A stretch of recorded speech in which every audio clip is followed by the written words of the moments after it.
वाहियात है। इसी शब्द के साथ रूसी राष्ट्रपति व्लादिमीर पुतिन ने कनाडा का कंपैरिजन किया। कनाडा को लेकर वाहियात शब्द का इस्तेमाल व्लादिमीर पुतिन ने उस वक्त किया जब उनसे यूक्रेन युद्ध के संबंध में कनाडा को लेकर सवाल पूछा गया। रूसी राष्ट्रपति व्लादिमीर पुतिन कनाडा की उस हरकत पर गुस्सा गए जिसे लेकर पूरी दुनिया में हलचल मच गई। खुद वेस्ट ने जिस हरकत पर कनाडा की निंदा की, उसे लेकर रूसी राष्ट्रपति ने कनाडा के प्रधानमंत्री जस्टिन ट्रूडो को बेवकूफ करार दिया।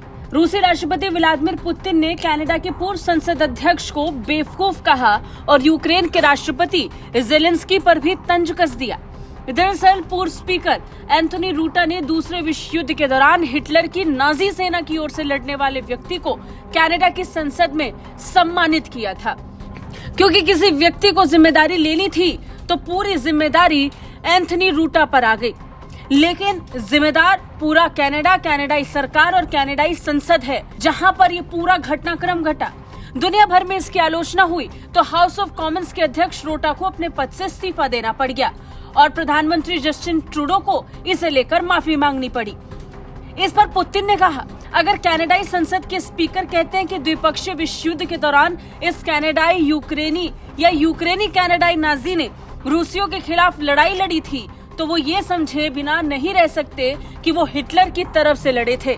अगर वो नहीं जानते कि हिटलर और उसके गुर्गों ने युद्ध के दौरान रूस के खिलाफ लड़ाई लड़ी थी, तो वो मूर्ख हैं। इसका मतलब है कि वो स्कूल नहीं गए। ये बिल्कुल अजीब लग रहा था कि सभी ने इस नाजी की सराहना की, खासकर यूक्रेन के राष्ट्रपति ने, जिसकी रगों में यहूदी खून है।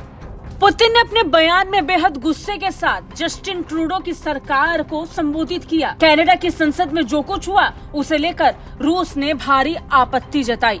सिर्फ रूस ही नहीं, दुनिया भर के देशों ने इसे लेकर आपत्ति दर्ज कराई। पुतिन उस घटना का जिक्र कर रहे थे जब 22 सितंबर को 98 साल के नाजी सैनिक यारोस्लाव हुंका को संसद द्वारा स्टैंडिंग ओवेशन दिया गया। इस दौरान यूक्रेन के राष्ट्रपति वोलोदिमीर जेलेंस्की कनाडा की यात्रा पर थे।